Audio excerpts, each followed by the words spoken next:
Hey everyone, thank you so much for having me, and thank you to Deb for organizing this amazing event. I just want to get the height right. I'm going to share with you one of my spoken word pieces called Coordinates of My Current World.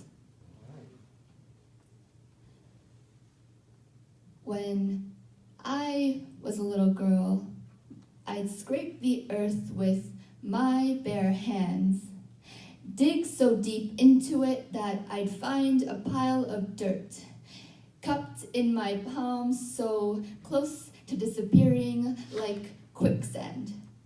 I'd run to place it in the sift my grandmother gave me. The sift my grandmother gave me in the backyard of my grandmother's house. I called that house a castle because there were peacocks on the roof that bowed down whenever I walked out. I felt like a princess. Royalty. The kind where I was crowned for my discoveries, the kind where I'd separate the finer pieces of dirt from the jagged rocks and call those jagged rocks precious stone, the sift.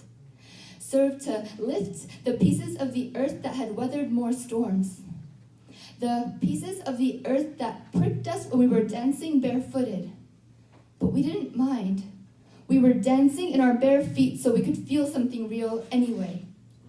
My grandmother, in her crimson sari, would say at the end of every day, "Come here, come in." She gave my precious stones, my wild imagination, a home.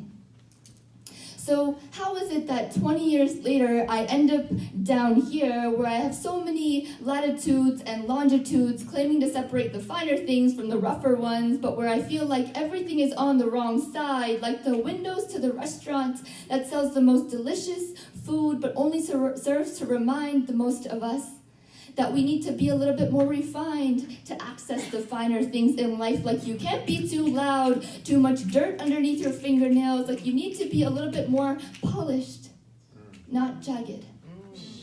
So many latitudes and longitudes, but not much intersectionality, like the coordinates of my city that separate people by color, like the lines separating the images on my phone 3 by 3, where everyone's figured out how to carefully extract and display the perfect smiles, which is strange to me because off screen, I don't see that many people smiling these days. Wow.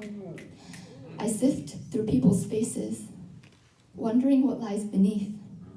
How exhausting it must be to spend so much time curating and painting just to fit something into a square, make sure it can be framed before you dare call it art. Don't you dare dance like a whirling dervish, because when one is truly dancing through life, it will look like a blur from afar. It will rarely ever make sense on a screen, and so no one dances anymore.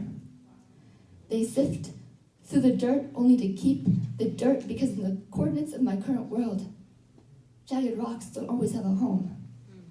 In the coordinates of my current world, most of the precious stones are a little lost.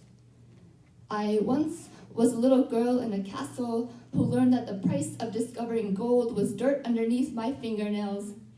20 years later, I learned that the price of nail-polished fingernails is being light years away from that gold mine on the other side of the globe.